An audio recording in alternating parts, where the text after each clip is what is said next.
ይስጥልኝ ውድ የዚህ ቻናል ቤተሰቦች እንደምን ቆያችሁ? ይህ ራዲዮ አዲስ ዩቲዩብ ቻናል ነው። ወደ ትረካው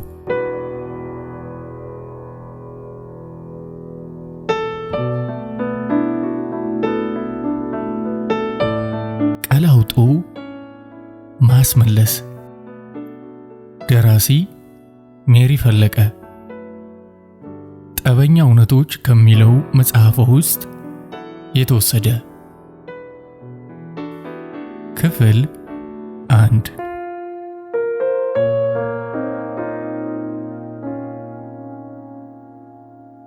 ሲገባኝ ሁሉም ሰው የሆነች የለውጥ ኩርባ አለችው።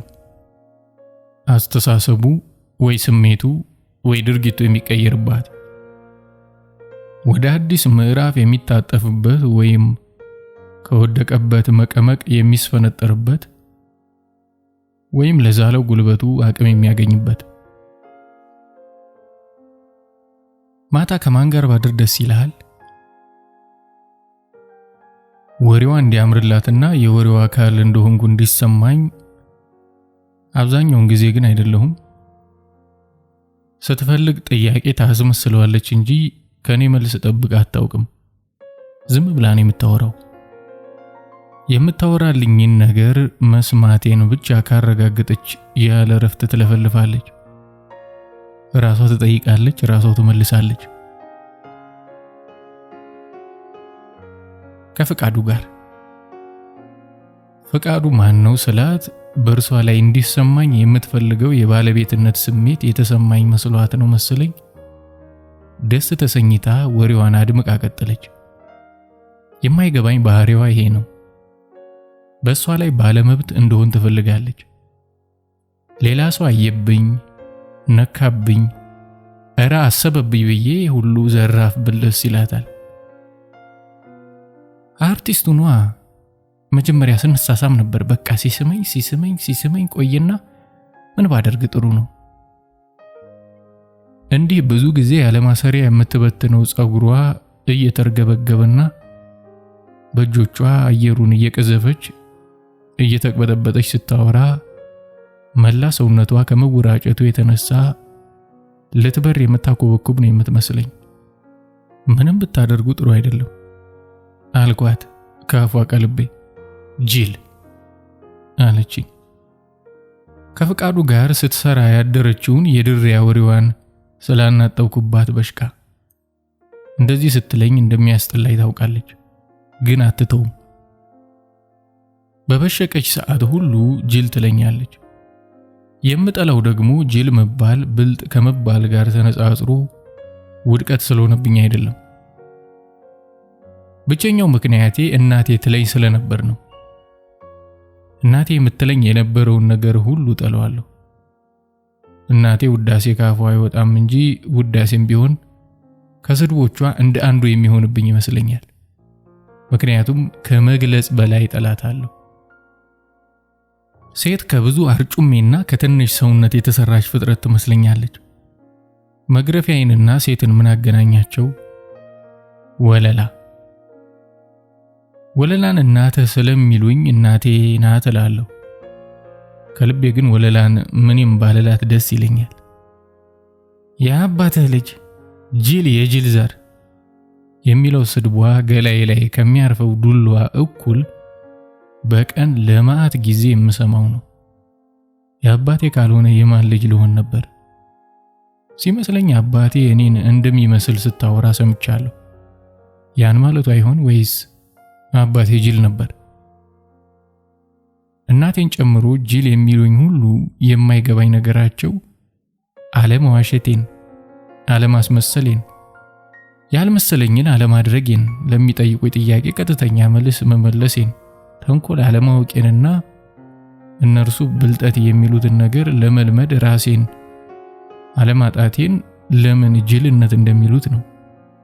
በተቃራኒው አፈቀላጤነትን፣ ያልሆኑትን መስሎ መታየትን፣ መዋሸትን፣ ተንኮለኛነትን እንደ ብልጥነት መቁጠራቸው ምንኛ አስተሳሰብ ይሆን? ረድኤት አዳሯን እየነገረችኝ ከማታው የተረፈ ቡረቃዋ እንዳለቀቃት ነው የተሰማኝ። እኔ ግን ከልቤ ነበር።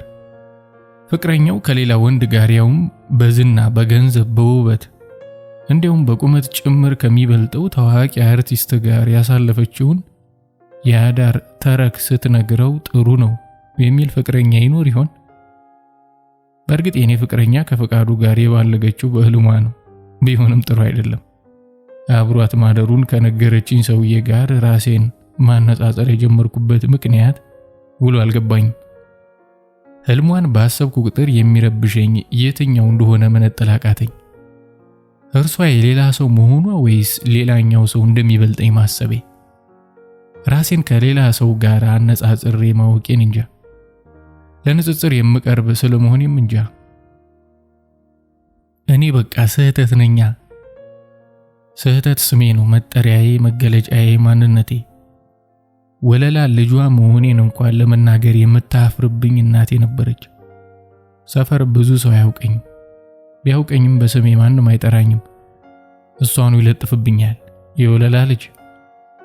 ትምህርት ቤት ስታስመዘግበኝ አፏን ሳያዳልጣት ስሙ ማን ነው ስትባል ስህተት ወለላ ብላን ያስመዘገበችኝ። በህይወቴ ውስጥ ትልቁን ስህተት ማስመዝገቡ አልገባትም። እሷ ከራሷ ውጪ ለማንስ ግድ አላት? እኔ ለሷ ከዚያ ያለፈ አልነበርኩም። ስህተቷ ነኝ።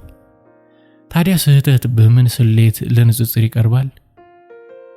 የረድኤትን ህልም እያደር ሳስበው በውን ብትባልግ ሳይሻለኝ አይቀርም ነበር። ምክንያቱም ፍቅረኛዬ ይህን ህልሟን ከነገረችኝ በኋላ ባህሪዋ የተቀየረ እየመሰለኝ መጣ። ቤት መዋል የማትወደው ፍቅረኛዬ ስራ እየቀረች መተኛ ስትጀምር በህልሟ ያደረገችው ድሪያ እየወሰወሳት ልትደጋግም እየመሰለኝ ማሰብ ማቆም አቃተኝ። አጠገቤ ተኝታ በእንቅልፍ ልቧ ድምፅ ባሰማች ቁጥር ከፍቃዱ ጋር እየተላፋች እየመሰለኝ በቅናት ተብሰከሰኩ። አትተኛ ይባል፣ ህልም አታልሚ ይባላል። ህልሟን ጠላሁት። የማልጋፈው ባለጋራ ሆነብኝ። አንድ ዕለት በውድቅት ሌሊት በውል ያልሰማሁትን ነገር ስታውቅ ተመቱም ነቃሁ። ረዲ በስመ አብ በወልድ ምን ነው አለችኝ በርግግ ብላ ከእንቅልፏ እየባነነች። ምን ነው ፍቅሬ ከፈቃዱ ጋር እንትን እያደረግሽ ነበር እንዴ? ሰላት መብራቱን አብርታ ካፈጠጠች በኋላ ጅላጅል ከፈቃዱ ጋር አይደለም ከዓለሙ ጋር ነው አለችኝ። ዓለሙ ደግሞ ማን ነው? እሱም አርቲስት ነው። እንከፈረ ምን አይነቱን ይጣለብኝ ብላ እየተቆናጠረች ጀርባዋን ሰጣይ ተኛች። እሷ ህልሟን ካቆመችበት ለመቀጠል ይመስለኛል እንቅልፍ ጥሏት ስትወራጭ ስታንኮራፋ እንቅልፍ አጥቼ ሰማታለሁ። ወለላ ደብድባይ ስታበቃ ምንም የሚጎዳኝ ነገር እንዳላደረገች ተኝታ እንደምታንኮራፋው አለያም እያንጎራጎረች እንደምትኳኳለው ወለላ እኔን ከመግረፍ የሚተርፋት ጊዜ የኔን አባት ሳይጨምር እኔ የማውቃቸውን 5 ባሎች አግብታ ፈታለች። አባቴን ጨምሮ ሁሉም ባሎቿ ጥለዋት ለመሄዳቸው ምክንያት እኔ እንደሆንኩ ትነግረኛለች። ምን እንደሚያገናኘው ዛሬም ድረስ አይገባኝም። እሷ እንዳለችኝ አባቴ ማርገዟን ስትነግረው ጥሏት ስለሄደ እሺ ብዬ ገፊነቴን ልቀበልላት። ከአምስቱ ስንተኛው መሆኑን የማላስታውሰው አንዱም ዓመት አብሯት ከኖረ በኋላ አንቺ እኮ ልጅ እንዳለሽ እንኳን ያወቅኩት ካገባሁሽ በኋላ ነው ድብቅ ነሽ ሲላት ሰምቻለሁ። ይሁን ለዚህኛው ምክንያት ልውናት። ከመታመሟ በፊት ለመጨረሻ ጊዜ ያገባችው ባሏም ድሮ ሰራተኛዋ የነበረች ሴት ወልዳኝ ጥላባት ሄዳ እሷ ያሳደገችኝ እንደሆነ እንደነገረችው ሳላውቅ እናቴ መሆኗን ስነግረው መጨቃጨቃቸው ትዝ ይለኛል። ይሁንላት ለዚህኛውም ሰበብ ልሁናት። ራሷ ላጠፋችው ጥፋት፣ ባሎቿ ላጠፉት ጥፋት፣ ራሴም ላጠፋሁት ጥፋት የምቀጠቀጠው እኔ ነኝ። እንደውም የማላውቃቸውንና አብሬያቸው እንድጫወት የማትፈቅድልኝን የሰፈራችንን ልጆች ጥፋትም እኔ ሳልሆን እቀራለሁ የምቀጠቀጠው። የሰፈሩ እናቶች በሙሉ ቅጣታቸውን ሳይሰጧት ይቀራሉ። ከረዴታ አጠገብ ተጋድሜ ሊነጋ ገደማ አንድ መላ መጣልኝ። እሾህም በሾህ መሌ በህልም ከሴት ጋር አድረህ ታውቃለህ? ማለቴ እንትን አድርጋ አልኩት መልአኩን። ሱቄ በር ላይ ከተሰበሰቡት ቋሚ ተገታሪዎች መካከል እንደምፈልገው ነግሬው ሱቅ ካስገባሁት በኋላ መልአኩ ከሥራ ፈትነቱ ባሻገር በሰፈሩ ብቅ ያለች ቆንጆ ሴት አታመልጠውም እያሉ የሚያወሩለት ባለ ገድል ነው። አዎ ምን ነው? ላማክርህ ነበር አልኩት። ስለዚህ ጉዳይ ማውራቴ እያሳፈረኝ ቢሆንም ምርጫ አጥቼ። ምንድን የምታማክረኝ? ማታ አረ እንደሱ አይደለም፣ እንደሱማ ቢሆን ጥሩ ነበር። እና ምንድን ነው? አለ አይደል በህልሜ ከቆንጆ ሴት ጋር እንትን ማድረግ እፈልጋለሁ፣ አርቲስት ከሆነች ሴት ጋር ስለው ሳቋ መለጠው። ሁሌ በነገሬ ስለሚያላግጥ እንደሚስቅ ጠብቄያለሁ። ሳቁን ማቆም አቃተው። እንዴ ያችን የመሰለች አበባ ቤት አስቀምጠህ? የሆነውን ሁሉ ነገርኩት። ላስቀናት ማሰቤን ስነግረው ሳቀ ሳይሆን ተንፈራፈረ ቢባል ይቀላል። ሱቄ በር ላይ ድዳቸውን የሚያሰጡት የሰፈራችን ጎረምሶች ስለ ረድኤት ሲሉ የምሰማቸው ይሄንኑ ነው። ይችን የመሰለች አፈስካት? ምን አዙረህባት ነው አንተ ላይ የወደቀችው? ስለእውነቱ ግን እኔ ከሷ ጋር ስሆን ደስ ከመሰኘቴ ውጪ ስለመምሰሏ አነጻጽሬ አላውቅም። ልጆኜ ከመደብደብ የሚተርፉኝ ቀናት ትምህርት እየተማርኩ 8ኛ ክፍል አጋማሽ ፈተና ጨርሼ ወደ ቤት እየተመለስኩ ሳለ አንዲት አርጩሜ ከኋላዬ ስትሮጥ መጣች። ረድኤት ናት። የትምህርት ቤቱ ጎበዝ ተማሪ ነች። ጎረቤታችንም ናት። ስህተት ሰው ስሙ ያስጠላዋል ወይስ ስሜ ራሱ ስህተት ስለሆነ ነው? በተለይ በሴት ድምፅ ስሰማው ጩጩ ይለኛል። አጠገቤ እስክትደርስ ጠበቅኳት። እግርህን ምን ሆነን የምታነክሰው? ወለላ መታኝ። ፊቷ ከገነት ወደ ሲወል ሲቀየር አየሁት። እንዴ ለምን? ተናዳ። ምን አድርጋት? አጥፍቼ። ምን አጥፍተህ? እየጠየቀችኝ ሳታስፈቅደኝ የለበስኩትን ካኪ ሱሪ ከፍ አድርጋ ቁስሉን አየችው። እኔ እንጃ ትዝ አይለኝም፣ ግን አጥፍቼ ነው። ወላዲተ አምላክ! ቆይ በምንድን ነው እንዲህ የምታችሁ? እኔ እንጃ በጫማዋ ሹል መሰለኝ። እያየኋት ድርቅ ብላለች። ምን ነው አንቺ አትገረፊም እንዴ? ወላዲተ አምላክ! ሰው እንዴት እንዲህ አድርጎ ልጁን ይመታል? አንተ እኮ ትልቅ ሆነሃል።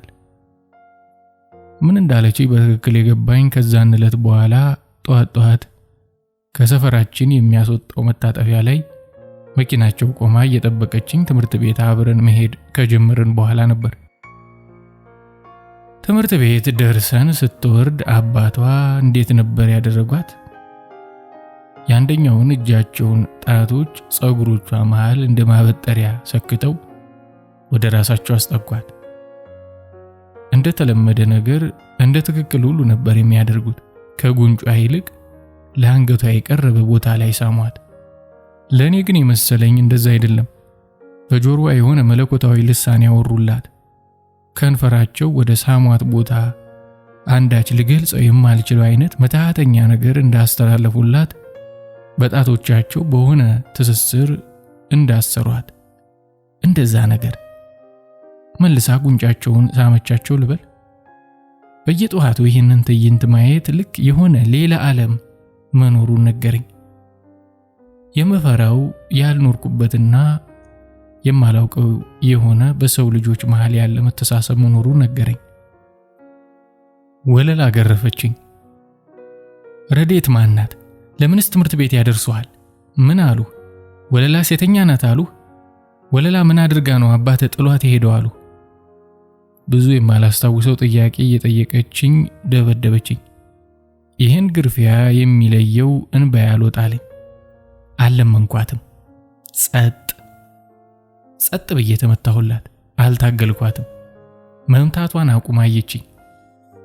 ምን ሆነሃል? ምን ሆንኩ? ምን ይዘጋሃል? ምን አስበህ ነው?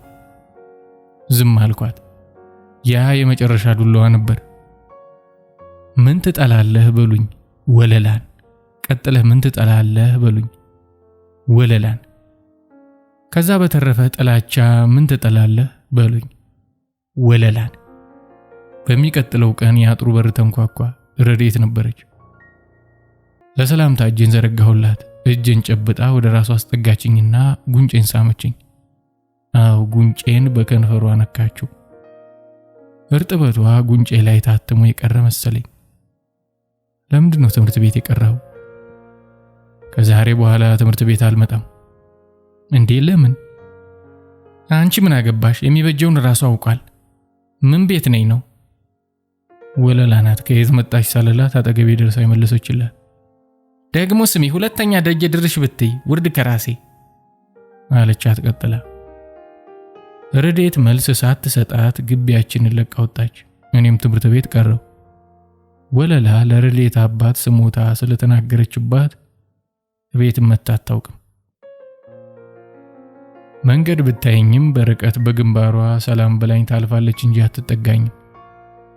ወለላን ትፈራታለች። ወለላ ደግሞ የኔ ጥላ ናት። ከዚህ በኋላ ረድኤትን በቅርብ ያየኋት የዩኒቨርሲቲ ተማሪ ከሆነች በኋላ አባቷ የሞቱ ጊዜ ነበር። ስታለቅስ በህይወቴ ከፍተኛውን ሐዘን ያዘንኩበት ቀን ይመስለኛል። አሳዘነችኝ።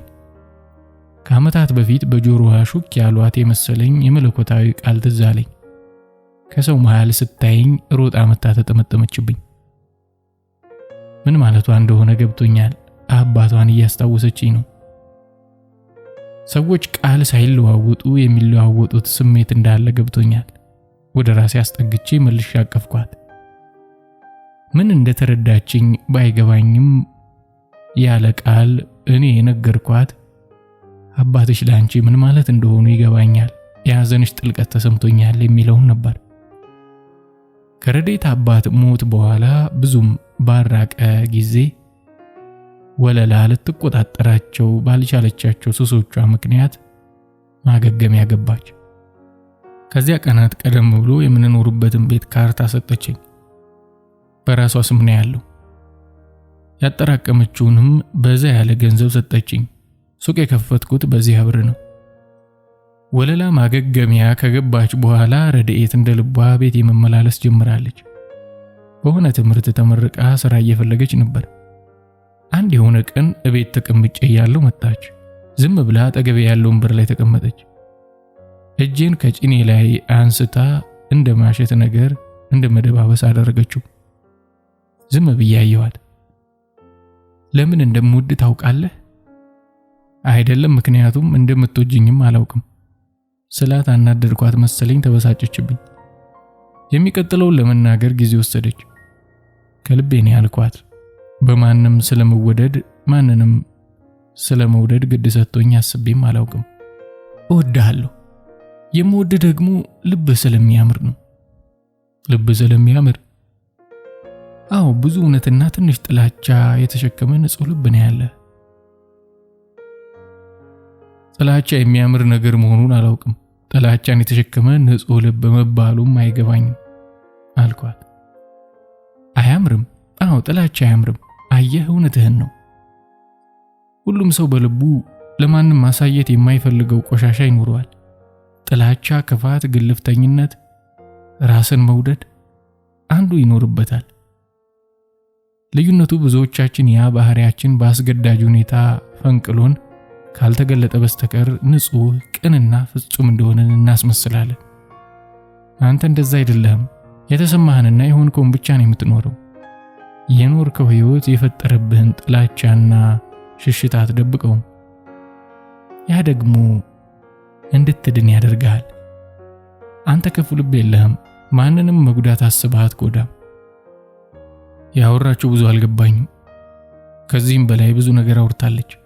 ከወሬዋ ይልቅ እጄን እየዳበሰችው ያለችው የእጇ ድብሻ ደስ ብሎኛል። ረዣዥም የእጇን ጣቶች በትኩረት እያየው የምታወራውን ሙሉ በሙሉ አልሰማኋትም። ተጠጋችኝ መሰለኝ። በየትኛው ቅጽበት ከንፈሯ ከከንፈሬ ላይ እንዳረፈ አላውቅም። መሳም ብቻ አይደለም የሳመችኝ፣ አንድ የሆነ ነገር አድርጋኛለች።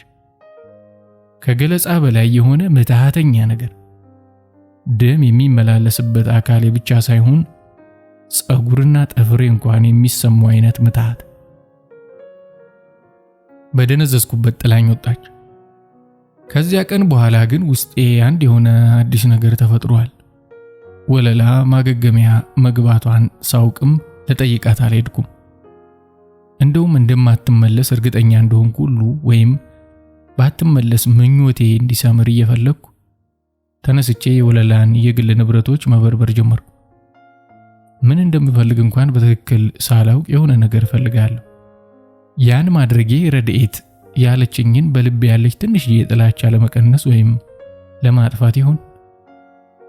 በየዕለቱ እያነበበች የምታለቅስባቸውን ደብዳቤዎቿን ይዛቸው መሄዷን ስገነዘብ ለሀፍታም ቢሆን ማን እንደሚጽፍላት የማወቅ ጉጉት አደረብኝ። በካርቶን ያጠራቀመቻቸው ብዙ ፖስታዎች ናቸው። እስከ ቅርብ ዓመታት በየወሩ ፖስታ ቤት እየሄደች አንድ አዲስ ፖስታ ይዛ ትመጣለች። አንብባ ስትጨርስ ከቀደሙት ጋር ብትቀላቀለውም ሁሌም ብቻዋን ስትሆን ከምትቆልፍበት መሳቢያ ውስጥ እያወጣች ደጋግማ ታነባቸዋለች። አባቴ ይሆን ወይ ከኮብላዮቹ አንዱ አሊያም ከተለያየ ሰው የሚላክ ይሆናል። ብቻ ቅጥ ያጣ ራስ ወዳድነቷን ዘልቆ በልቧ ቦታ ያገኘ ሰው መሆን አለበት። ምናልባት የበደለችው ሰው አሊያም ደብዳቤውን መጻፍ ያቆመው ሞቶ ይሆን? ወለላን እስከማውቃት ሐዘንም ሆነ ፈገግታ ፊቷ ላይ የሚነበበው ከነዛ ደብዳቤዎች ጋር ስትሆን ብቻ ነው። እናም አንዳንዴ ደብዳቤ በሚጽፍላት ሰው ቀናለሁ። ምክንያቱም አጠገቧ ካለው ብቸኛ ልጇ በላይ ዋጋ የምትሰጠው ሰው ነውና። በፍለጋዬ ማገባደጃ የፎቶ አልበሟን አገኘሁት። እንዴት አንድስ እንኳን የአባቴ ፎቶ አይኖራትም? አንደኛው የፎቶ ቦታ ላይ ተጣጥፎ የተቀመጠ ወረቀት አገኘሁና ዘረጋሁት። ከዓመተ ምህረቱና ከሀተታው እንደገባኝ አባቴ የጻፈላት ደብዳቤ ነው። ስሙን አልጻፈበትም። ጥሏት የሄደ ዕለት የጻፈላት ነው። አንድ ነገር የገባኝ መሰለኝ። እንደ ደብዳቤው ይዘት ወለላ ከአባቴ ታናሽ ወንድም ጋር በቤቱ በአልጋው ስትባልግበት አግኝቷት ነው ጥሏት የሄደው። ረድኤት ባገኘችው አጋጣሚ ሁሉ አብራኝ ትሆናለች። ይጨንቀኛል። ማውራት ስለማልችል አጠገቤ ስትሆን የማደርገው ይጠፋብኛል። ሱቅ አትምጪ አልኳት ከብዙ ቀን በኋላ። ለምን? ምን አደረኩ? የደነገጠች መሰለኝ። እኔ ግን ያልኳት ከልቤ ነው። ከእናቴ ውጪ በቅርበት የማውቃት ሴት እርሷ ናት። አይደለም ከሴት ጋር ከሰው ጋር አውርቶ መወዳጀት አላውቅም፣ እድሉም አልነበረኝም። ረድኤት ደግሞ ከማውራትና ከመወራጨት ሌላ ተግባር የላትም። ምንም አላደረግሽኝም፣ ብቻሽን ስታወሪ ይጨነቃለሁ። ቀጥዬ ግን ወሬዋን አቁማ የሆነ ቀን እንዳደረገችው ብትስመኝ ደስ እንደሚለኝ ልነግራት ነበር። እሷ እየተጣደፈች ጥላኝ ሄደች እንጂ። ለሚቀጥሉት 2 ቀናት ሱቅ አልመጣችም። አጠገቤ ሆና እንድትሄድልኝ ከፈለኩት ስሜቴ በላይ ላያት መፈለግ ያየለብኝ። በጊዜ ሱቅ ዘግቼ ወደ ቤቴ ስሄድ ደጃቸውን ስታንኳኳ አየኋትና ጠራኋት። ላይሽ ፈልጌ ነበር አልኳት። ሳትመልስልኝ እጄን ይዛ እየጎተተችኝ ወደ ቤቴ ይዛኝ ገባች። እጄን፣ አንገቴን፣ ከንፈሬን፣ ጉንጬን፣ ጸጉሬን ብዙ የሚያቃጥል ትንፋሽ እየተነፈሰች ሳመችኝ። ባልመለስ ከምወድበት ዓለም ድንገት መለሰችኝና ናፈኩ አይደል አለችኝ። እኔ እንጃ ናፍቀሽኝ አይደለም፣ ስለጠፋሽ ላይሽ ፈልጌ ነው መለስኩላት። ቅር አላት። እውነተኛነትህን ወደዋለሁ ትለኛለች። እውነቱን ሳወራት ይከፋታል። አቆረበች። ጥላይ ግላን ሄደችም። አንተ ጋር ልደር አለችኝ። ደስ ይለኛል አልኳት። እንድትሄድ አልፈለኩም። የት እተኛለሁ? የተመቸሽ ቦታ። የተመቻት ቦታ ከኔ ጋር አልጋዬ ላይ መተኛት ነበር። እንደዛ አደረገች። እንደ ብዙ ነገር አደረገች። ልብሶችን ከላይ እንዴት ገፋ ጣለቻቸው። ከመቼው አልጋው ላይ ወደቅን። በምንኛው ጊዜ ከላይ ነበረች። በየትኛው ቅጽበት ከስር ያገኘኋት። የማላውቃት የሆነች ልጅ ነበረች። የደስታ ሲቃይን ያበዛችው ግን የማላውቃት ባዕድ ነገር የሆነችብኝ። ከሰውነቴ አጣብቄ እንዳቀፍኳት ነጋ። አትሂጂ አብረሽኝ ኑሪ አልኳት። ትወደኛለህ ብላ ጠየቀችኝ። እኔ እንጃ መለስኩላት። ከእናቷ ጋር ብዙ ከተነታረከች በኋላ አብራኝ መኖር ጀመረች። ልክ ያልሆነ ነገር ያለው አኗኗር መሆኑ ይገባኛል። አብራኝ ልትኖር የወሰነች ቀን ማታ በድጋሚ ትወደኛለህ ወይ ብላ ጠየቀችኝ። በማላውቀው ምክንያት ይሄ ጥያቄዋ የሚከብድ ነገር አለው። መውደድ፣ ናፍቆት፣ ፍቅር አይነት ላሉ ስሜቶች እርግጠኛነቴን እንጃ። ስሜቱ ምን ስለመምሰሉም አላውቅም። ስትስሚኝ ደስ ይለኛል። ባለፈው ዕለት እንትን ስናደርግም በጣም ነው ደስ ያለኝ። አብሮ ለመኖር ይሄ በቂ አይደለም። ፍቅር ነው ዋናው። እንደወደድከኝ እስኪሰማህ ድረስ አብሬ ይሆናል። ነገር ግን ምንም አናደርግም ያለችው ምን ያህሉ እንደገባኝ አልገባኝም። ቆይ አንቺ ስናደርግ ደስ አላለሽም ነበር? ፍቅር የሌለበት ወሲብ ማድረግ አልፈልግም። የምጠይቃትና የምትመልስልኝ አልገጣጠም ይለኛል። እኔ እስከገባኝ ያደረግነው የሁለታችንም ደስታ የነበረበት ነገር ነበር። ብቻዬን ያደረኩ ደስታው የኔ ብቻ እንደነበር፣ እርካታው የግሌ ብቻ እንደሆነ እንዲሰማኝ ለምን እንደምታደርግ አይገባኝም። እንደዋሻት ትፈልጋለች፣ ምክንያቱም ራሷን መዋሸት ስለምትፈልግ። በፍቅር ስም ለፍቅር ብላ ጭኖቿን እንደከፈተችልኝ እንጂ ለስሜቷና ለደስታዋ ስትል ከማይወዳት ወንድ ጋር እንዳደረገችው በማሰብ ለራሷ ያላትን ግምት ዝቅ ማድረግ አትፈልግም። ደስታን መፈለግ ክፋቱ አይገባኝም። ለምን ሌላ ምክንያት ይለጠፍበታል? ለሁለት ወራት እንደዚህ አብረን ከኖርን በኋላ ነበር ህልሟን የነገረችኝ። ከፈቃዱ ጋር የሰራችውን የህልም ፍቅር። በመላኩ ምክር ቅደም ተከተል መሰረት ከመተኛቴ በፊት አንዲት ፍቅረኛዬ የምታደንቃትን ታዋቂ ሴት አርቲስት ገላ ለማሰብ ሞከርኩ። ከፍቅረኛዬ ውጪ የማንም ሴት ገላ ሊከሰትልኝ አልቻለም። ከዛሬ 2 ወር በፊትም ለመጀመሪያም ለመጨረሻም ጊዜ ከላይ ሆና ዛር እንዳለበት ሰው ካበደችው እብደት ውጪ ምንም ወደ ሐሳቤ ሊመጣልኝ አልቻለም። በእርግጥ እንዴትስ ማሰብ ይቻለኝ ነበር?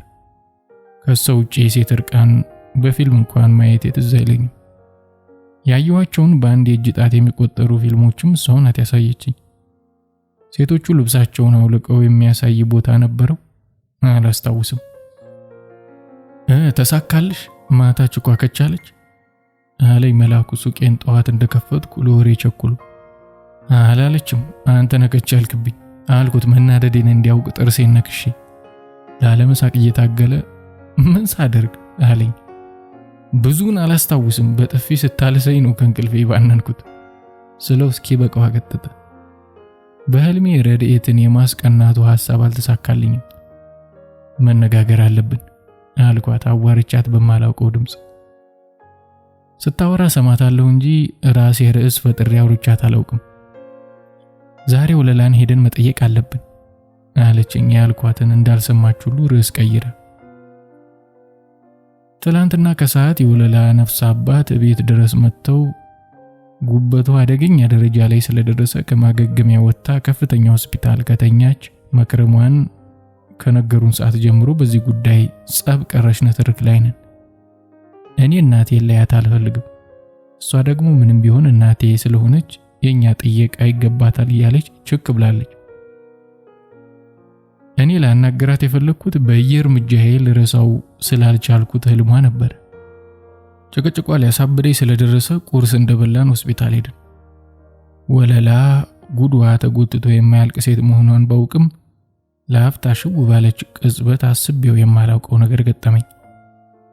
የወለላ ልጅ የኔ ታላቅ ወንድም የሚያስታመማት አገኘው።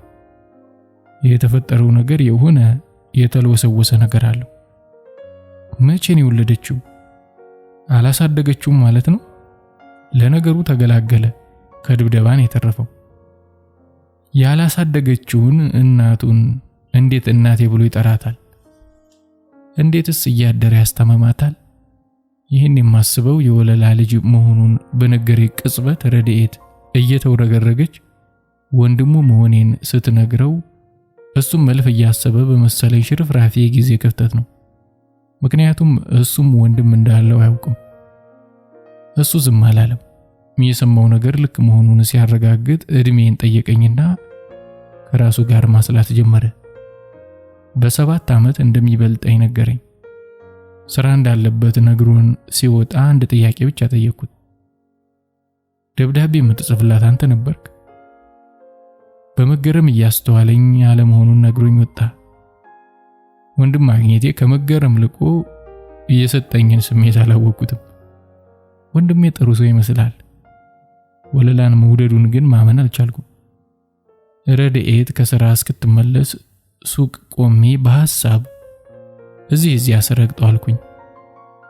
ዛሬ ሳላናግራት አላድርም እያልኩ ስዝቱ እየመጣች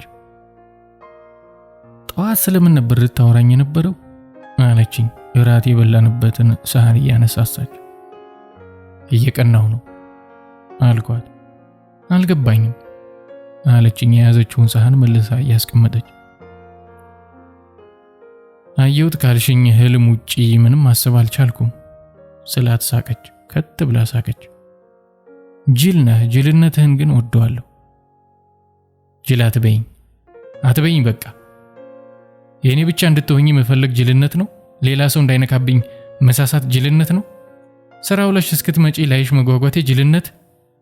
አቅፌሽ እያደርኩ ለራሴ ስሜት ሳይሆን ለአንቺ ቃል መጠንቀቄ ጅልነት ነው?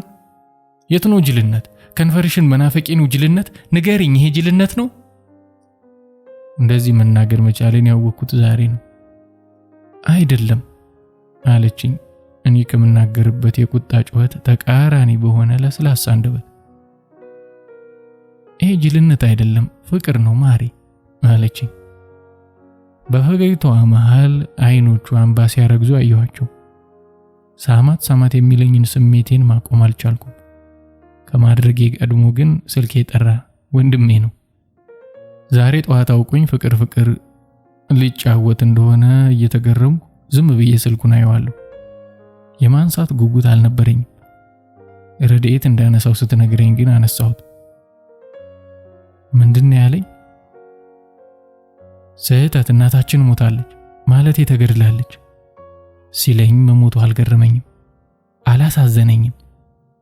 አሟሟቷ እንጂ ወለላ እኔን ስትቀጠቅጥና ባሎች አግብታ ስትፈታ ኖራ የረሳሁት ከፍተኛ ምግባር አለ። ስትራገም ኖራ በተጨማሪ ደብዳቤ ስታነብ ኖራ ለኔ የማያልቅ ከሚመስል ዘመን በኋላ በ22 ዓመቴ ሞተች። እሰይ ሞተች። እንደሱ አይባልም ትላለች ሌላኛው አርጩሜ ረድኤት። ሰዎች ለምን ይዋሻሉ? ለምንስ እንዲዋሹ ይፈልጋሉ? ማንም የሰፈር ሰው እንደማይወዳት አውቃለሁ። ታማ ተኝታ መጥተው ሊጠይቋት አልፈቀዱም። የሞተች ዕለት ለጎረቤቱ መሞቷን ስነግራቸው ሲያፈቅሯት የኖሩ ያክል ሊያጧት የማይፈልጉ ያክል ሀገር ይያዛሉ። ማንን ነው የሚዋሹት? ከኔ ውጭ ሊታዘብ የሚችል እነርሱ የሚያውቁት ዘመድ እንደሌላት ያውቃሉ። ምክንያቱም እንኳን የሰፈር ሰው እኔ ራሴ ዘመዶቿን ያወቅኳቸው ስትሞት ነው። ራሳቸውን የሚዋሹት ይባስ ብሎን የምንዋሻቸው ይፈልጋሉ። ረድኤት አባቷ ሲሞት እንዳደረገችው ጉድጓድ ውስጥ ካልገባሁ ብዬ እንድደረደር ይጠብቃሉ። ምን ብዬን የማለቅስላት? ማን ይደብድበኝ፣ ማን ይስደበኝ፣ ማን ይርገመኝ ብዬ? ስለ እናቴ ሊመጣብኝ የሚችለው ምስል ይሄ ብቻ ነው፣ ከራሷ ውጪ ማንንም አለመውደዷ። ከወለላ ሞት በኋላ አባቴ ነኝ ብሎ አንድ ደልዳላ ሰው መጣ። ወለላን ከፈታ በኋላ ሌላ ቤተሰብ መስርቶ 3 ልጆች መውለዱን ነገረኝ። ብዙ የምጠይቀው ጥያቄ ቢኖርም አንዱን ብቻ መጠየቅ ቻልኩ። ወለላ አንተ ጥላት ከመሄድ በፊት እንዴት አይነት ሴት ነበረች? ባወቃት መንገድ ብቻ አውቃት። ለአንተ እናት ናት፣ ለኔ ሚስት ነበረች። በየቱም መንገድ ወለላ እንደ እናትና እንደ ሚስት አንድ አይነት ሴት ልትሆን አትችልም አለኝ። እጅግ ጠላታለሁ ያልኩት አስቤው አልነበረም። ድምጽ መውጣት የገባኝ የሱን መደንገጥ ሳይ ነበር። ብዙ ነገር የገባው መሰለኝ ብቻ። ጥሎኝ ከቤት ሲወጣ ተከትዬ ወጣው። ወለላ እንዳረገዘች ሳውቅ ስምህን ቅዱስ ነበር ያልኩት። ቅዱስ ጌታነህ። የአባቴን ስም ገና ዛሬ መስማቴ ነው። ይህን ብሎኝ የአጥሩን በር ከፍቶ ወጣ። የእሱን እግር ተክታ ረድኤት ገባች። ማን ነው አለችኝ። አባቴ። ወደ ቤት እየገባሁ መለስኩላት። የምትናገረው ነገር የጠፋባት መሰለኝ። ሆኖ እንደማያውቀው ለደቂቃዎች ዝም አለች።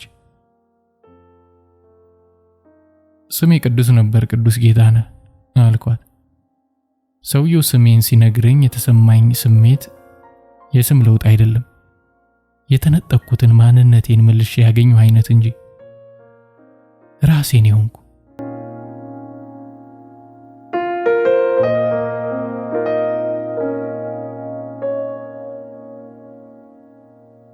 የሰው ልጅ ታሪክ ውስጥ መጀመሪያው የማይታወቅ ክስተት እንኳን ቢሆን ቀጣይ አለው።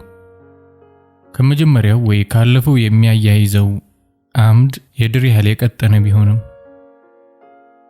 ሁሌም ከመሃል ቆመ ራስህን ስታገኘው የመጀመሪያውን የምትጠይቀው ለዛ ነው። ከኔና ከሱሶች ምረጥ ስትለኝ ቀኑ ቅዳሜ ነበር። ስልኬን ጆሮዬ ላይ እንደለጠፍኩ ዙሪያዬን ቃኘው። በሱሶቼ ተከብቤያለሁ። ያሟላሁ ሱሰኛ ነኝ። መቼ አልኳት። አሁኑኑ። ዛሬ ከሆነ ሱሴን፣ ነገ ከሆነ ግን አንቺን መለስኩላት። ዘጋችሁ። መልሳ እንደማትደውል አውቃለሁ። ጥፋተኛው ማን ነው? ራሷን ከቅጠል ጋር ከጭስ ጋር በሚዛን አስቀምጣልኝ ምን ልበላት? ከባለቤቱ ያወቀ ቡዳ ነው። ዋጋዋን ከሷ በላይ እንዴት ላውቀው እችላለሁ? ስንተኛ ይህ እንደሆነች የማላስታውሳት ሴቴ ናት።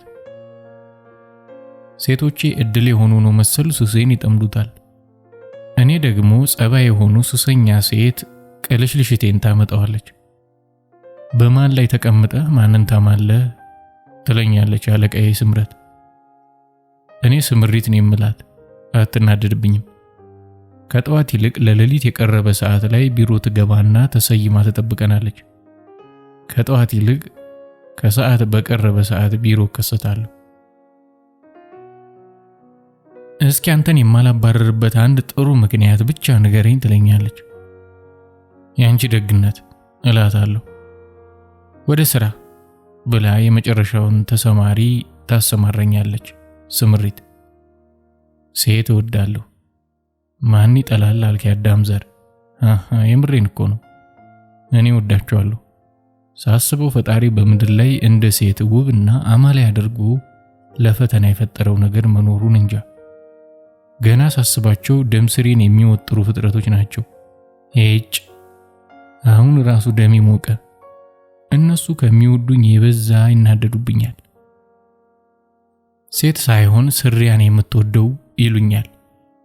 ስሪያው ታዲያ ከወንድ ጋር ነው እንዴ እላችኋለሁ። በእርግጥ ከሴት ጋር ሱስ ስለማቆም ከማውራት አክሱሜን የሚያቆም ወሬ ማውራት እመርጣለሁ። የኢትዮጵያን አክሱም እያልኩ አይደለም፣ የራሴን አክሱም። ሴትና ስሪያ ከመውደድ የተነሳ እንዲያውም ሳስበው መቃብሬ ላይ ራሱ አልቤርጎ የሚሰራን የሚመስለኝ። አብራት ሆነ የተለየ ደስ የሚል ስሜት የፈጠረችበት ሴት የለችም ትለኛለች ስምሪት። ስለ ሴቶች ስናወራ አብሬያት ሆኜ የሚያስጠላ ስሜት የፈጠረችብኝን ሴት አላስታውስም እመልስላታለሁ። እውነቴን ነው። በእርግጥ ረዥሙ ከሴት ጋር ቆይታዬ 2 ወር ነው። አንድም ቀን ያወቅኳትን ሴት 2 ወር ከማውቃት እኩል ወዳታለሁ። ስምሪት ደወለች። ወዬ። መልስ የለም። ወዬ ስምሪት አልኩኝ ደግሜ። ከትንፋሽ ውጪ የሚሰማኝ ስላልነበር ዘጋሁትና መልሼ ደወልኩ። ይነሳል ግን መልስ የለም። በነገራችሁ ላይ ስምሪት በእኔ ውስጥ ጾታ አልባ ናት። የሆነ ከማውቃቸው ሴቶች የሚለያት እንደ ሴት እንዳላስባት የሚያደርገኝ ነገር አለ። ምናልባት የምትለብሰው የፖሊስ ልብስ፣ ምናልባት 2 ሰዓት ለፍልፌባት በ2 ደቂቃ የምትመልስልኝ ልብ የሚያሳርፍ መልሷ፣ ምናልባት አለቃዬ መሆኗ፣ ምናልባትም ጆሮዬ እስኪጠነዛ ስለ ሴት መዋቢያና ማጌጫ ከሚያወሩኝ ሴቶች ስለምትለይ፣ ምናልባት የምትመርጣቸው ሮክ ሙዚቃዎችና የስለላ ፊልሞች ከብዙ ሴቶች ምርጫ መለየቱ፣ ምናልባት በብዙ ምናልባቶች ጾታ አልባ ናት። ወንድ ጓደኛ ቢኖረኝ ላወራው የሚችለውን ቅሽምናዬን ሳወራት በከፊል ፈገግታ ከመስማት ውጭ አትፈርድብኝም። ስለ ማህበረሰብ ወግና ስርዓት፣ ስለ ጽድቅና ኃጢአት አትሰብከኝም። የሚሰለቸኝ ስብከት መሆኑን ታውቃለች። ይሄ ማህበረሰብ ምኔ ነው?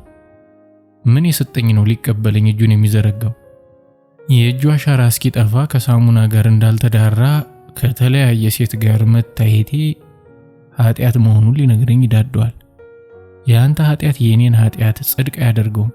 ቢሆንም ግን ራስህን በጻድቅ ሂሳብ አስልተህ እኔን ለመኮነን ትክክለኛው ሜዳ ላይ አይደለም። በ29 የዕድሜ ቁጥር ላይ የተጓዙበት ይመስል የልክ መስመርን ሊያሰምሩልኝና ሊመክሩኝ ይፈልጋሉ። ጥፋት መሆኑን ሳላውቅ የማጠፋው ጥፋት አለና ነው። ችግሩ አንዳንዴ ልክ እንዳልሆነ በልብ እያወቅም ታደርገዋለህ። ብትጸጸትም ግን ትደግመዋለህ። ታዲያ ምን ነው የሚመክሩኝ? በዚህ ዘብራቃ ማህበረሰብ ውስጥ ኃጢአትህን ኃጢአት የሚያደርገው ድርጊቱ ሳይሆን ያደረግከው ድርጊት በግልጽ መሆኑ ነው። ተደብቀ ካደረግከው ጽድቅህ ይተረካል። ከስምሪት ጋር 3 ዓመት አብረን ሰርተናል። እሷ መርማሪ ፖሊስ መሆን ህልሟ ነው። እኔ ደግሞ ቅዠቴ። ይኸውልኝ፣ ይሄ ግራ የገባው የጦዘ የኑሮ ስሌትና አስተዳደር አላሚና ቃዥን በአንድ ያስተዳድራል። ለ3ኛ ጊዜ መልሼ ደወልኩ። በተኮላተፈ አንደበትና በተሰባበሩ ፊደላት የመለሰችልኝ ሕፃን ናት። ቀጣጥዬ የሰማሁት ደግሞ ስምሪት ሞተች የሚለውን ንግግር ነው። ዘልዬ ብድግ አልኩ። ይሄኛውን ራሴን አላውቀውም። በምንም ክስተት እንዲህ ደነግጣለሁ ብዬ አስቤ አላውቅም። ከርቀት የማውቀው የስምሪት ቤት ለመድረስ ላዳ ታክሲ ያዝኩ። ሆኜ እንደማላውቀው ታክሲ ውስጥ ቁጭ ብድግ ሰራው። ሮጬ ቤቱን ሳንኳኳ የከፈተችልኝ ቅድም በስልክ ያዋራችኝ ሕፃን ናት። የኦቲዝም ተጠቂ መሆኗን ለመገንዘብ ከአንድ እይታ በላይ አይጠይቅም። ዘልዬ እየገባሁ ምን መጠየቅ እንዳለብኝ ግራ ስጋባ በእጇ ምልክት የሻወር ቤቱን አሳየችኝ። ክፍት ነው። ስምሪት ወለሉ ላይ እርቃኗን ተዘርራለች። እርቃኗን ለቄንጥ የተዘረጋች የሚመስል አነጣጠፍ ነው ወለሉ ላይ የተነጠፈችው። ትንፋሿ መኖሩን ካረጋገጥኩ በኋላ ከወለሉ ላይ ተሸክሜ መኝታ ቤቷ አልጋዋ ላይ አስተኛኋት። በደመ ነፍስ ማድረግ ያለብኝ የመሰለኝ ቁምሳጥኑን ከፍቼ ያገኘሁትን ልብስ ማውጣት ነበር። በፎጣ ሰውነቷን አደራርቄ ሳበቃ ፓንቷን አለበስኳት። የሴትን ልጅ ፓንት ያወለኩበት ጊዜ እንጂ ያለበስኩበት ቀን አልከሰትልህ አለኝ። የሆነ ገለጽ አልባ ነገር እየተሰማኝ ልብሷን አለበስኳት እና ወደ አቆምኩት ታክሲ ተሸክሜያት ሄድኩ። ሕፃኗ ድምፅ የሌለው ለቅሶ እያለቀሰች እየተከተለችኝ እንደሆነ ያወቅኩት ታክሲ ውስጥ ከገባው በኋላ ነው። ግራ ተጋባሁ። ይዣት ልሄድ? ሕፃን ናት፣ እንዴት ትቻት ሄዳለሁ? የቤቱን በር ዘግቼው ታክሲው ውስጥ አስገብቻት አብረን መጓዝ ጀመርን። ስምሪት እግሮቼ ላይ ናት። ስምሪት ምንሽ ናት? ጠየቅኩ።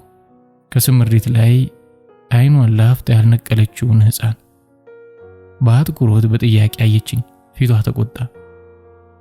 ስምሪት ምንሽ ናት? አስተካክዬ ደገምኩ። አልመለሰችልኝም። ስምሪት ስለ ራሷ ነግራኝ የማታውቀው ነገር ካለ ማሰብ ጀመርኩ። መርማሪ ፖሊስ መሆን ህልሟ መሆኑን ብቻ አስቤው አላውቅም። ጠይቂያት አላውቅም። ስለኔ የማልነግራት የለም። እንዴት ሆንክ? ያ ነገር እንዴት ሆነልህ? የአሁኗ ችክህ እንዴት ናት? ምን ሆነህ ነው? ፊትህ ልክ አይደለም። አይነ ቀልቷል። ማታ አልተኛህም እንዴ? ማውራት ትፈልጋለህ? የመሳሰሉ ጥያቄዎች ትጠይቀኛለች። የጠየቀችኝን መልስላታለሁ። አንዲትም ቀን አንቺስ ብያት አላውቅም። ፊቷ ጠቆረ፣ ቀላ፣ አይቼው አላውቅም። እንደ መስተዋት የሚያንጸባርቅ የጸዳ ቀይ ፊት እንዳላት እንኳን ያስተዋልኩት ዛሬ ነው። በእርግጥ ስትናደድ ጉንጯ ሲቀላ ደስ ይለኛል። እናቴ ናት አለችኝ ሕፃኗ መጠበቄን የምረሳበት ያህል የጊዜ ርዝመት ቆይታ። ልጅ እንዳላት ስታወራ ሰምቼ አላውቅም። እንዴት አትነግረኝም? ለምን ትነግረኛለች? መቼ እንድትነግረኝ ጠየቅኳት። ምናልባት ልትነግረኝ አስባ ታውቅ ይሆናል። እኔ ግድ እንደሌለኝ ታውቃለች። ጆሮውን እንኳን ሊያወሳት ቁብ ላልሰጠው ሰው ለምን ትነግረኛለች? እሷ ታዲያ ለምን ትሰማኛለች? ለምን ትጠይቀኛለች? ለምን ውሎ አዳሪ ያሳስባታል? እናቴ ናት። ደገመችልኝ ሕፃኗ። ትኩረት የሰጠኋት አልመሰላትም። ስምሽ ማን ነው አልኳት። አርሴማ። ስምሪት ነቅታ ተንቀሳቀሰች። አይኖቿ ስትገልጣቸው ድል መስለዋል። በመጠኑ እፎይታ ተሰማኝ። አርሴማ መንቃቷን ስታውቅ ቦረቀች። ወደ ቤት መልሰኝ፣ ምንም አልሆንም፣ አንዳንዴ እንዲህ ያደርገኛል አለችኝ። የሆነውን ከነገርኳት በኋላ አንዳንዴ መታየት አለብሻ፣ እንቅልፍ ተኚ፣ ረፍት አድርጊ፣ ፈሳሹ ሰጂ ነው የሚሉኝ አለች ከእግሮቼ ላይ ለመነሳት እየተነቃቃች። ብዙ ተጨቃጭቀን በእንቢታዋ ጸናች። ሐሳቧን እንድትቀይር እየነገርኳት ወደ ቤት ተመለስን። ምንም የማውራት ፍላጎት አልነበረኝም። እሷም እቤቷ መቀመጤ ምቾት የሰጣት አይመስለኝም። አርሴማ እናቷ ጉያ ተሸጉጣ ቁልጭ ቁልጭ እያለች አንዴ እኔን አንዴ እናቷን ታያለች። ደህና ትሆኛለሽ ልሂድ አልኳት። አዎ ደህና ሆናለሁ ሂድ አለችኝ የመገላገል አይነት ስሜት ባለው ድምፅ። ከቤቷ ወጥቼ በእግሬ ብዙ መንገድ እየተጓዝኩ ጭንቅላቴ ስለ ስምሪት የግርታ ቁልል መደርመሱን አላቆመም። ይቺ ሴት ማን ናት? አላውቃትም ነበር ማለት ነው ወይስ የፖሊስ ልብሷን ስታወልቅ ቁሌታም ትሆናለች? እንዲህ የማስበው መታጠቢያ ቤቷ ውስጥ ተዘርራ ያየሁትን ሰውነቷ አንድ በአንድ ሲታወሰኝ ነው። መሬቱ ላይ ተዘርራ አልፎ አልፎ የሳሙና አረፋ ሰውነቷ ላይ መኖሩ ሸራ ላይ የተሳለች ስዕል አስመስሏት ነበር። ከፊል ጸጉሯ ወለሉ ላይ ተበትኗል። ከፊሉ በትከሻዋ አልፎ ደረቷንና የግራ ጡቷን ሸፍኖታል። ጸጉሯን ሁሌም ጠቅልላን የማያውቃት ረጅም ጸጉር እንዳላት አስቤ አላውቅም። ጸጉር እንዳላትም ትኩረት ሰጥቼ አይቻት አላውቅም። የቀኝ እጇ የቀኝ ጡቷን በከፊል ከልሎ ዘንፈል ብሏል። ጡቶቿ በአንድ ጨረፍታ እይታ ብቻ በጭንቅላት ውስጥ ይሳላሉ። የግራ እጇ ወለሉ ላይ ተጥሏል። ከጀርባዋ የተጣበቀው ሆዷና ከታችኛው አካሏ ጋር ሲተያይ የሌላ ቀጭን ሴት የሚመስል የሰመጠ ወገቧ በአንድ ጎኗ ወለሉን ተደግፏል። እግሮቿ በመጠኑ ገርበብ ብለው ቀኟ ጠፍ ብሎ ግራው ተዘርግቷል። አይቼ ለመገረም ያቃተኝ ዙሪያውን ተላጭታው ለእሙሙይዋ የቀረበ ቦታ ላይ ትንሽዬ ሶስት ማዕዘን ቅርጽ የተወችለት ጭገሯ ነው። ይችን ሴት በፍጹም አላውቃትም። ራሴን፣ እሷን፣ ልጇን እየዛቆሉ የሚኖሩትን ይህ በስባሳ ኑሮ እያሰብኩ ሳይታወቀኝ ብዙ ተጓዙ። የማላውቀው ስሜት ረበሸኝ። ግድ የለኝም ረስቼዋለሁ፣ ተሻግሬዋለሁ ያልኩት ትላንት ልቤን እየጨመደደ ሲፈነቅለኝ ይታወቀኛል። ደጋግሜ ያጨስኩ። ራስ መታት ጀመረኝ። ያለፈው በሚመጣው ላይ ምንም ጥቀርሻ መተው የለበትም ብዬ ያለፈውን ከኔ አርቄ የጣልኩ ይመስለኝ ነበር። ምናልባት አይቻል ይሆናል። ዛሬ ከተከሰተው ክስተት ምኑ ከኔ ጋር እንደሚያያዝ አላውቅም። የሰው ልጅ ሁሉ ከትላንቱ ተጋብቶ ሳይሆን አይቀርም የሚኖረው። ዛሬ የትላንት ጭማቂ ነዋ። የዛሬ ግቡ የትላንት ምክንያቱ ነበራ። ከዓመታት በፊት እናቴ ወይ አባቴ ያነቡት እንባ ምክንያቱን እንኳን ሳይቀር በልጃቸው ጉንጭ ላይ ሊወርድ ይችላል። አባቶች በበሉት መራር ፍሬ የልጆች ጥርስ በለዛ አይነት ሆኖብኝ ትላንት ትዝታ ብቻ ለመሆኑ የገባኝ ዛሬ ነው። ትላንት ትውልድን እንኳን ጥሶ እንደሚያልፍ አስቤ አላውቅም ነበር። ሀበሻ ሙዚቃ ውስጥ እንኳን ትዝታ ስልት መኖሩ ከትላንት መፋታት አለመፈለጉ ወይ አለመቻሉ ይሆናል። ስልኬ ጮኸ። ስምሪት ናት። ደነገጥኩ። ወይ ምን ነው አመመሽ እንዴ? ኧረ ደህና ነኝ። ቅድም ስላልተረጋጋው አመሰግናለሁ እንኳን ሳልልህ አሁን አልሽኝ ብያት ስልኬን ዘጋሁት። ከትላንትናዬ መዘጋጋት ግን አቃተኝ። እናቴ ሸርሙጣ ነበረች። ሀገር ያወቃት ሸርሙጣ። ስለሷ ሲወራ የምሰማው የባሎቿን ብዛትና የወንዶቿን መደራረብ ነበር። እኔን እንኳን ከማን እንደወለደችኝ አታውቅም። ባሏ ነው የሷ ዲቃላ መሆኔን የሚነግረኝ። እሷም ጋንጩራ የሰፈረባት ቀን ሂድ ከዚህ ጥፋ ዲቃላ ትለኛለች።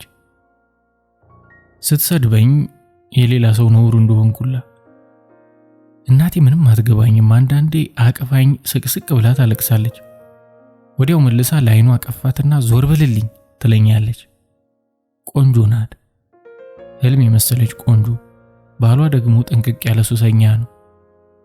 እናቴንና ባሏን በተመለከተ ብዙ ያልጠየኳቸው ብዙ ያልተመለሱልኝ ጥያቄዎች አሉ።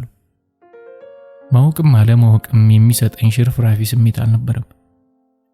እናቴ እንዴት አንድ ዘመድ እንኳን አይኖራትም አላውቅም። የምኖርበትን ቪላ ወረሱኝ የምትላቸው ቤተሰቦቿ እንዴት አንዲት የዘር ትራፊ አይኖራቸውም? ለምን በየቀኑ ከተለያየ ወንድ ጋር ትሆናለች? ሲያሻት ራሱ ጠባቂ ለሚያስፈልገው ባሏ ትታኝ የት ነው ከርማ የምትመጣው? ባሏስ ከመስከር ውጪ የሚያደርገው የመልስ ምት እንዴት አይኖርም? አላውቅም። እነሱ ለኔ ግድ እንደሌላቸው ሁሉ እኔም ጉድጓድ ቢገቡ ግድ አልነበረኝ። አብራኝ በምትሆንባቸው ምሽቶች እሱ ሰክሮ ይገባል፣ እሷ ተኳኩላ ትወጣለች። ለቀናት ጥላን የምትጠፋበት ጊዜም የዕድሜ ግማሽ ያህል ነው። ለዓመታት ያልነበረችበት ዘመንም ነበር። የ7 ዓመት ልጅ ሲሆን ጥላን ሄደች። የት መሆኑን ባሏም አያውቅም። ከ2 ዓመት በኋላ ስትመለስም የማንንም ጥያቄ ያለመመለስ በቂ መብትና እብሪት ነበራት። የሚቀጥለውን 4 ዓመት አብራን ከኖረች በኋላ በድጋሚ ጥላን ጠፋች። የ13 ዓመት ልጅ ሲሆን ብቅ ትልቅ ማለቷ ቀርቶ ለባሏ ጥላኝ ሄደች። እሷ ኖረችም ሄደች፣ ለውጡ ምንም ነው። ልጥገብ ወይ ልራብ፣ ልደሰት ወይ ልዘን፣ ልክሳ ወይ ልወፍር፣ ልማር ወይ ሜዳ ልዋል፣ ልታመም ወይ ጤነኛ ልሁን፣ ሁለቱም ግዳቸው አይደለሁም። ምናቸውም አልነበርኩም። አብሬያቸው ሆኜ የረሱኝ ይመስላሉ። በእርግጥ በፍቅር ከመደህየታቸው ውጪ በኑሮ የጎደለ ሽንቁር አላስታውስም። እሷ በማትኖርበት ጊዜም ቢሆን እኛ ከምንኖርበት ትልቁ ቤት ጀርባ የሚከራዩ ሰርቪስ ቤቶች በየወሩ ገቢ ስለነበረን አንቸገርም ነበር። እናት ሸርሙጣ ናት፣ ወንድ አትጠግብም። ለገንዘብ ብላ አይደለም የምትሸረሙጠው፣ ሽርሙጥና ሱስ ሆኖባት ነው ይለኛል ባሏ ይዞ ከመጣው ቢራ እየቀዳልኝ። ጠዋት ግን ገንዘብ ስትሰጠው አየዋለሁ። ከእርሱ ጋር በየቀኑ እየሰከርኩ ማደር ልምዴ ነበር። ይቀዳልኛል፣ ይቀደድልኛል። ቀደዳውንም ቢራውንም እጋታለሁ። አጣጩ እንጂ የማድግ ልጁ አይደለሁምና በየቀኑ የሚግተኝ አልኮል ምን እንደሚጎትትብኝ ግድ አልነበረውም። እንደ ባል የሚጫወተው ምንም ካለመኖሩ የተነሳ ለማንም ምንም ታክል የማይቀረኝን ሐሜት ስለ እርሱ ሳድግ ሰምቻለሁ። እናቴን ያገባት ተሰራ ከነበረችበት ሽርሙጥናዋ አስነስቷት እንደነበር ራሱም ሲያወራ ሰምቻለሁ። ሆቴል ስትሰራ ደንበኛዋ ከነበረ ሰው ጋር በትገባኛለች ጸብ አክሱሙ ከጥቅም ውጭ መሆኑን ሲያሙት በተደጋጋሚ ሰምቻለሁ። ለወጉ በአመቱ መጀመሪያ እንድታስመዘግበኝ ተለማምጫት ወይም እሱን ለምኘው ትምህርት ቤት እገባለሁ። አመቱን ሙሉ እመላለሳለሁ። ስንተኛ ክፍል እንደሆንኩ አያውቁም። እድሜንም ይዘነጉታል። የትምህርት ቤት ስሜን ሁሉ የማስታውሳቸው እኔ ነኝ። የአባቴ ስም የባሏ ስም ነው። የማንም ዲቃላ አባት አይደለሁም። አባቴን ሄደ ፈልግ ይለኛል ከሷ ጋር ሲጣላ። እኔ ለሱ የለሁም፣ ለርሷም እንደዛው። 10ኛ ክፍል ስደርስ እሱ በጉበት ካንሰር ሞተ። እናቴ ድንገት ካለችበት መጣች። ርቄ ልሄድ ነው አለችኝ ከለቅሶ በኋላ። የት ወዴት ለምን አላልኳትም፣ ምክንያቱም ወትሮም አልነበረችም። የነበረችባቸውንም ጊዜያት ቢሆን ህልውናዋ የለገሰኝ የማስታውሰው የጠራ ስሜት አልነበረኝም። ትምህርት ቤት ደርሼ ስመለስ የለችም። አልጋዋ ላይ የተወሰነ ገንዘብና ደብዳቤ አስቀምጣልኛለች። የጻፈችልኝ እንዳልፈልጋት ትምህርቴን እንድማር ጎበዝ ልጅ እንደሆን ሱስ እንዳቆም እና እናት ስላልሆነችልኝ ይቅር እንድላት ነበር። አልከፋኝም፣ ደስም አላለኝም። ክልስ ነኝ።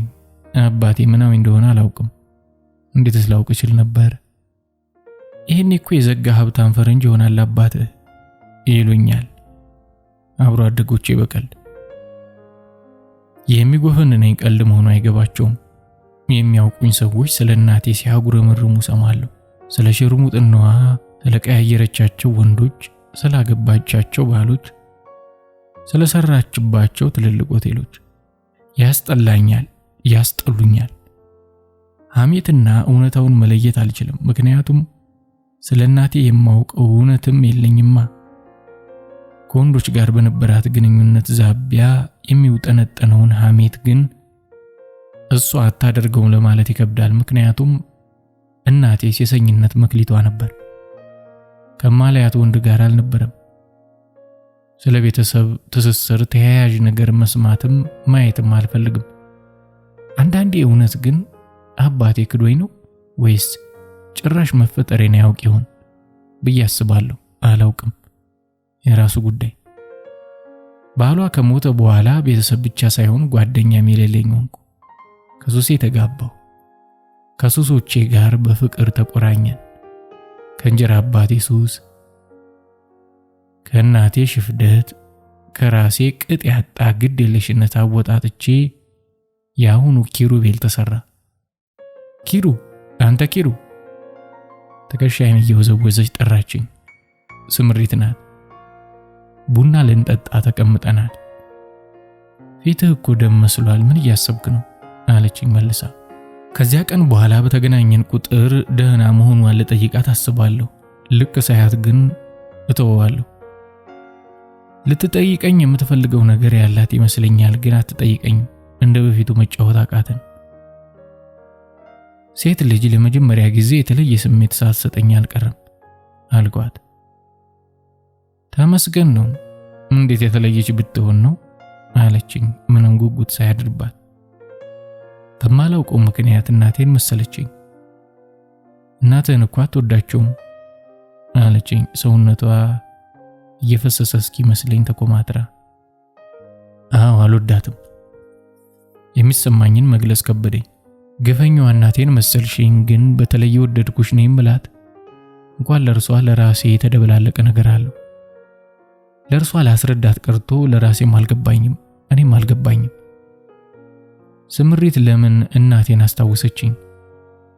ስምረት ሞተች የሚለው የአርሴማ ጥሪ የፈጠረብኝ ድንጋጤ እንዴት ብሽቅ ለሆነው ያሁኑ ስሜቴ ጎታች ምክንያት ሆነ? በውል ያለየሁት ለስምሪት የተሰማኝ ስሜት በምን ስሌት ወደ ልጅነት ትዝታዬ አሸመጠጠብኝ አላውቅም። ምናልባት እስከማስታውሰው ለሰው ግድ የሰጠኝ በዚህ ክስተት ስለሆነ፣ ምናልባት ሰው መሆን ለሰው ማሰብ ያካተተ ይሆን? ምናልባት ሰው ሆኜ ይሆን? ምናልባት ሰው በሆንኩ ቅጽበት እንደ ሰው ግድ ሳይሰጡኝ ያለፍኳቸውን ክስተቶች ማሰላሰል መጀመሪያ ይሆን? አላውቅም። ብቻ ምንም ሽራፊ ስሜት አይሰጠኝም። ያልኳቸው ስንጣቂ የኑሮ ሰበዞችን ሳይቀር ሳልፈልግ እያሰብኳቸው ነው። እያስጨነኩ ነው አለችኝ ስምሪት። ደጋግማ የማልወዳትን እናቴንና የተለየ ስሜት የፈጠረችብኝን ሴት ምን እንዳመሳሰላችሁ ስትጠይቀኝ ቆይታ እናቴን እንደማልወዳት እርግጠኛ የሆንኩ አይደለም መለስኩላት። በእርግጥ የሚሰማኝ የትኛው እንደሆነ አልለየሁትም። አቅፋኝ ታለቅስ ለነበረችው እናቴ ይሁን ቁብ ለማትሰጠኝ እናቴ የማለየው ሐዘን ይጎረቡረኛል። ደግሞ ተመልሶ የሚያንገሸግሽ ንዴትና ጥላቻ ይተለተልብኛል። ስምሪት ጸጥ አለች። አይኖቿን አጥብባ ስታይኝ ቆየችና ለምን አታረጋግጥም አለችኝ። ምኑን? ለእናቴ የሚሰማህን ስሜት። እንዴት? በምን? ፈልጋቸዋ፣ ፈልጋ አግኛቸው። የት ብዬ ትሙት ትኖር እንኳን ማወቅ ይከብዳል። ብዙ ዓመት አልፏል። ይሄን ለሷ ስመልስላት ራሴን ሰማሁት። ጥያቄ ልፈልጋት ወይስ አልፈልጋት የሚለውን እርከን አልፏል። አልፈልጋትም የሚለውን ጭራሽ አለማሰብ ያስገርመኝ። እሷም ይሄ ገባት መሰለኝ ፈጠን ብላ ራስን ዝግጁ ካደረክ ፍንጭ የምናጣ ይመስለኝ አለችኝ። ዝግጁነቴን ለማረጋገጥ ነው መሰል ካፌ የሚወጣውን ቃል አፏን ከፍታ እየጠበቀች ጸጥ አልኩ። ጸጥ አለችኝ። እያየኋት እንደሆነ ሲገባት ታቀረቅራለች። እያየችኝ እንደሆነ ሳውቅ አይኖቼን በሌላ አቅጣጫ ርቄ ልካቸዋለሁ። ስምሪት። አቤት። እስኪ አንድ ጥያቄ ልጠይቅሽ። ራሷን በመነቅነቅ እንድቀጥል ተስማማችልኝ። ለምንድን ነው ከሌላ ሰው በተለየ የምትቀርቢኝ፣ የምትሰሚኝ፣ የምታዋሪኝ? የጠበቀችው ሌላ ጥያቄ እንደሆነ ሁሉ ፊቷ ረገበ።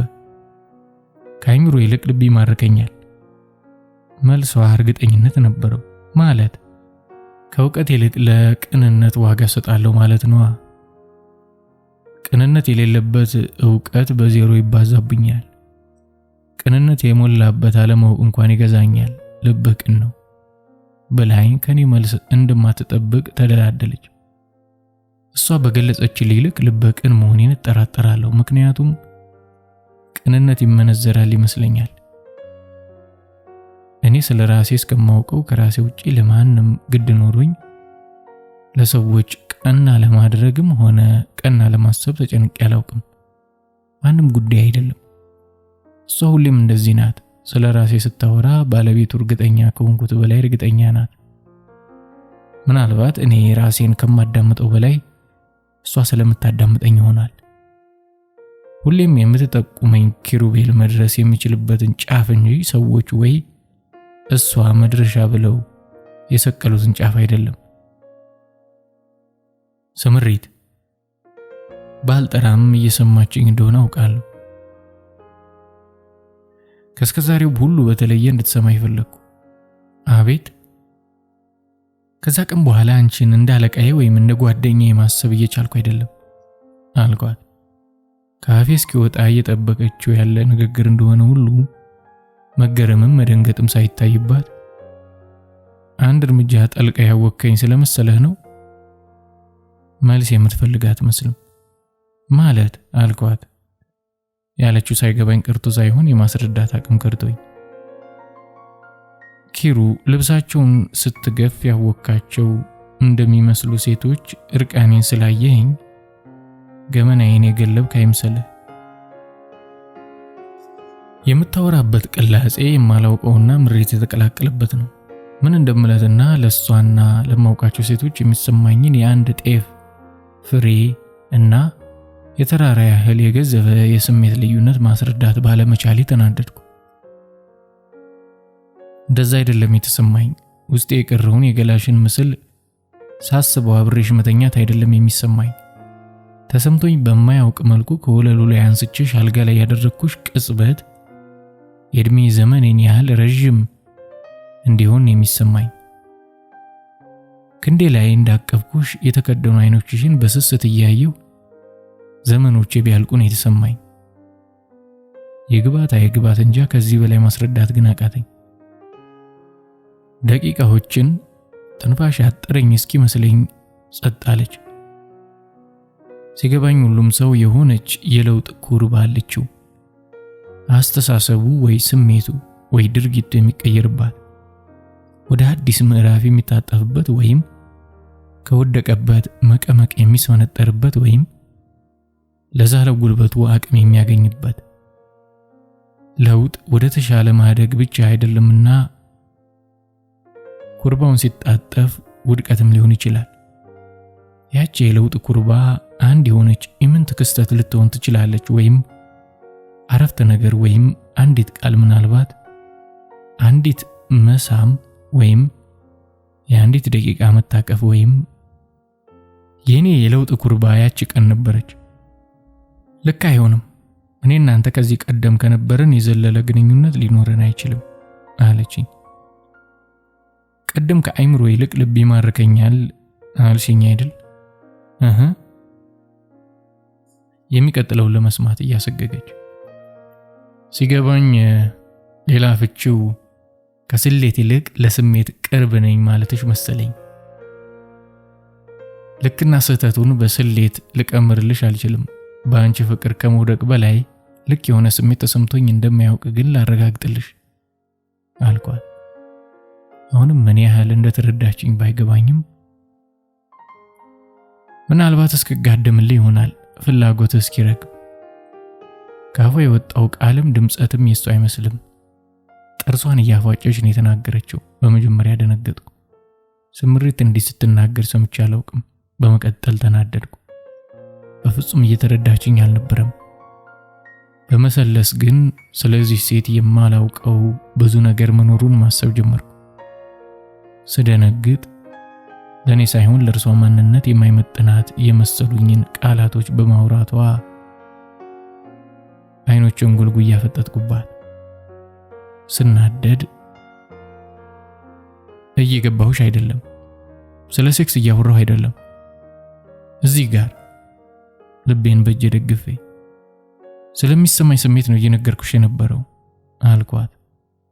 በአፏ አልመለሰችልኝም። ፊቷ ግን ስልችት አሳየኝ። ማሰብ ስጀምር ማን ነው አልኳት። ማን መለሰችልኝ። እንዲህ እንዲሰማሽ ያደረገሽ? በረጅሙ ተነፍሳ ጸጥ አለች።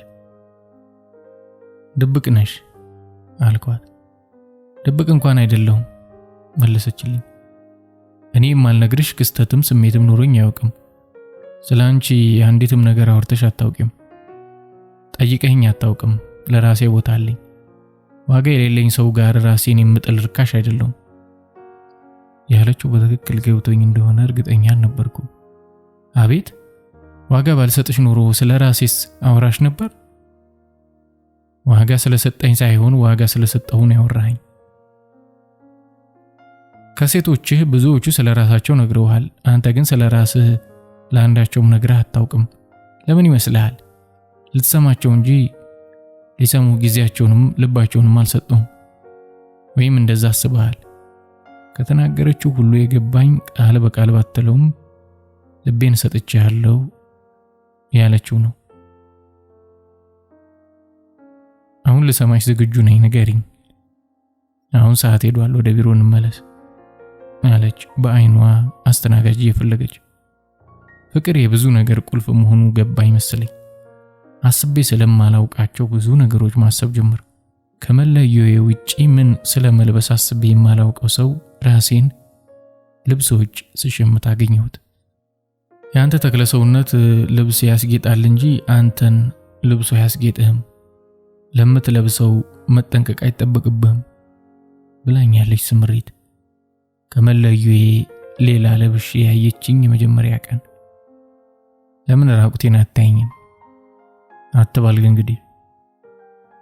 በሌላ ቀን ለአንዲትም ቀን አስቤውም አላውቀውን ራሴን ቤተክርስቲያን ስጸልይ አገኘሁት። በእርግጥ ከጸሎት ይልቅ ለንግግር የቀረበ ነገር ነበር። ፍቅር የሁሉ ነገር ቁልፍ መሆኑ መሰለኝ። የሁሉንም የህይወት ጥጎች ማጠንጠን ጀመሩ። እስካሁን አንድ ቦታ ላይ የሆነ እድሜ ላይ ቆሜ የነበረ አይነት ስሜት ነበር የሚሰማኝ። ግን አሁን በስምሪት ፍቅር መኖርን የጀመርኩ። በገፋችን መጠን ወደ እርሷ የሚስበኝ ፍቅሯ ልቤን ከብዶት ይወትተኝ ጀመር። ቀናቶች የንስር ክንፍ አውጥተው ይበራሉ። እሷ በቻለችው መጠን ትሸሸኛለች። እኔ ደግሞ ከምችለው በላይ ወደ እርሷ ወነጨፋለሁ። የምንገናኝባቸውንና ልናወራ የምንችልባቸውን አጋጣሚዎች ትዘጋቸዋለች። ከነገ ጀምሮ እረፍት እወጣለሁ አለችኝ የሆነ ቀን የቀኑ ሥራ ማብቂያ ሰዓት ላይ እየወጣን። ለምን ሽሽት ነው አልኳት። የምን ሽሽት? ማረፍ ፈልጌ ነው አለችኝ አይኖችን እየሸሸች። ቆመች። አየኋት። አቀረቀረች። የጡቶቿ ጫፎች ደረቴን እስኪነኩት ተጠጋዋት። አልሸሸችኝም። ምንም እንቅስቃሴ አላደረገችም። ወደ ጆሮዋ ከንፈሮችን አስጠግቼ ታውቂያለሽ፣ ሁሌም አንድ እርምጃ ወደፊት የማያራምደን የባይሳካስ ፍርሃት ነው። እመኝኝና ልብሽን ስጪኝ። አንድ ነገር ቃል ገባልሻለሁ፣ ልብሽን አልሰብርም አልኳት አይኗን ገርበብ አድርጋ ነበር የሰማችኝ። ከመግለጧ በፊት አየኋት። አይኔ ከንፈሯ ላይ ቀረ። ውጤቱን ማሰብ አልፈለኩም፣ ወይም ምንም ቢሆን ግድ አልነበረኝም። ከንፈሮቿን ሳምኳቸው። ለምን ያህል ሰከንድ እንደሆነ ባላውቅም መልሳ ስማኛለች። እጇ በወገቤ ዙሪያ አልፏል። ይህን ያሰብኩት ድንገት አቁማ ገፍታኝ ስትቆም ነው እንጂ ስትስመኝ ከጥፍጥኗ ውጭ ማወቅ የቻልኩት ነገር አልነበረም። ኪሩ ምንድን ነው የምታደርገው? ጮኸችብኝ። ፈገግ አልኩ። ልቧን ስትሰማው ስማኛለች። መንገድ ላይ መሆናችን እንኳን አላሳሰባትም ነበር። አይምሮዋን ስትሰማው ነው የገፋችኝ። ባትነግረኝም የማትክደው ስሜት አላት። ፈገግታ ያበሳጫት። ተናደደች። ኪሩ ሁለተኛ እንዲህ ብታደርግ እንጣላለን፣ የምሬን ነው አለች። ድርጊቴ እንዳናደዳት ለመግለጽ እየጣረች። እሺ ከዛሬ በኋላ ራስሽ ካልጠየቅሽኝ አላደርገውም። ማለት ኪሩቤል ሳመኝ ብለሽ አፍ አውጥተሽ ካልጠየቅሽኝ አልስምሽም አልኳት። ወገኛ ኪሩ፣ እኔ አንተ እንደምታውቃቸው አይነት ሴቶች አይደለሁም አለች መንገድ እየጀመረች። አውቃለሁ ከነሱ የሚለይሽ ነገር ባይኖር ከነሱ የተለየ ስሜት አትሰጭኝም ነበር መለስኩላት። እርምጃዬን ከሷ ጋር እያመጣጣን ለምን እኔን? ለምን ደግሞስ? ለምን አሁን? አንተ ማንም ሴት የምትደነግጥልህ ወንድ ነህ።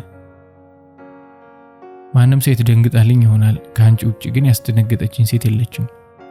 ለውጡ እንዴት አይታይሽም አልኳት። ተለይታኝ ሄደች።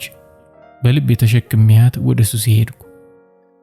በቀኖች ውስጥ ለምታደርገው ትግል ጥያቄው መሸነፍ አይደለም መዋጋትህ እንጂ።